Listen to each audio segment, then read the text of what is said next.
Near-death experiences, commonly known as NDEs. Here's the skinny, the history, what they are, and is there any truth to the experience, as well as what does the science say, and are there repetitive themes in a near-death experience? Let's start walking this path to the gates of death and get a handle on near-death experiences with a clear definition of what I'm actually talking about.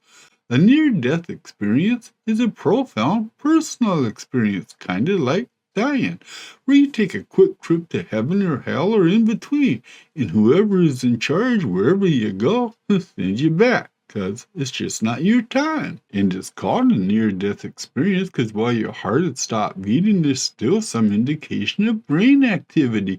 And as long as there's a little bit of activity going on, you're not really dead, just close to it. Thus, a near-death experience. But hey, wait a minute. Has there been near-death experiences reported where there hasn't been any recorded brain activity along with no beating heart? So what the fuck? There's apparently more to the story, because along with NDEs, you also have DEs. DE as in a death experience. And with that said, I'm going to try to concentrate on those NDEs where there was no brain activity or a beating heart. With this said, let's talk about what science says about near-death experiences. Science has two schools of thought on this subject. The first is that the experiences are the residuals of brain activity, the last attempt at survival. The second thought is that consciousness might exist outside the brain, at least in the short term. Well, I could easily understand the human brain fighting for its survival. I might have a little bit of a problem with believing that the brain might be nothing more than some kind of receiver that tunes into some kind of existing consciousness. And yes, that's a fascinating concept, that our consciousness exists outside our brain. So yeah, when it comes to science and near-death experiences, they don't really know much more than what you do. But hey, maybe religion has an answer, so let's go ahead and ask. And as expected, all your religions, Christian and otherwise, offer up NDEs as proof of some kind of afterlife. As to a near-death experience being a true religious experience, it is important to note that Christians claim to see Jesus, and Hindus see Yamraj, the Hindu god of death and justice, and Muslims, well, they claim to see a being of light while being in the presence of God. And atheists, they too have experienced seeing beings of light, family members, and yeah, even Jesus in their come to God moment. Now, with this said, it's probably a good time to talk about what most people describe as the afterlife. In other words, we're going to take a look at what those who have actually died, at what they have seen. First and foremost, almost all who have experienced a near-death experience report a sensation of pure peace and joy, along with an out-of-the-body experience. That peace and joy fills their souls as they travel through some kind of tunnel toward a bright light, kind of like being born again. Along the way, they meet and greet loved ones, friends, and family members who have preceded them in death.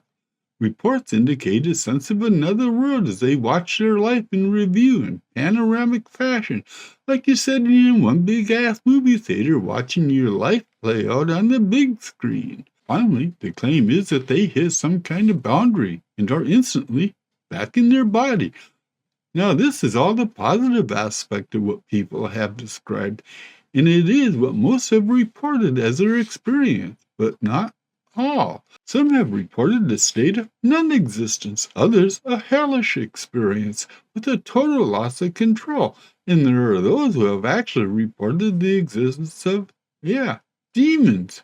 However you view a near-death experience, you can't deny that they have changed the lives of those who have experienced them. Those changes have been profound, from a complete loss of the fear of death to spiritual transformation. That is how we're going to finish this fun and engaging little video. If you have never had the pleasure of dying and visiting what awaits us on the other side, you are living your life a lot differently than those who know what awaits us after we take our last breath. Believe in whatever afterlife you want. The one takeaway is that those who have experienced a near-death experience, well, their lives have changed, and drastically so. As I mentioned, if you were paying attention, they lose their fear of death. They become much more spiritually aware, and they move away from materialism with a deeper appreciation of life in general. And the only thing left to say is that it kind of sucks that you maybe have to die to learn how to appreciate life. Near-death experiences. Well, you know what? I'm going to find out probably within the next decade. That would be my guess. Maybe sooner, maybe a little bit later, but I am going to find out. We all are, but of course I'm a little bit closer to it than most of y'all. And let's drink to that. Oh, man. All my videos are always interesting to do because I always had to let that one sit for a little bit. As I was saying, all my videos are interesting because I always learn shit. And you know what? The closer I get to dying, the more I think about it. I mean, not the actual process, but what happens afterwards. I mean, I've never really given it a lot of thought, but you know, the thing is, the truth is, as you grow older, you tend to think about shit like that, death, a little bit more. And I just really find it hard to believe that there's nothing. I mean, what's the point in everything, all of this, if we just live and we die? And if we're the only ones in the entire universe, well, fuck, what is the point? Like the great man once said, what an awful waste of space. And, you know, I'm just going to leave it at that. And thank you for watching, especially if you made it this far. I do appreciate it. Peace out. Have a good one.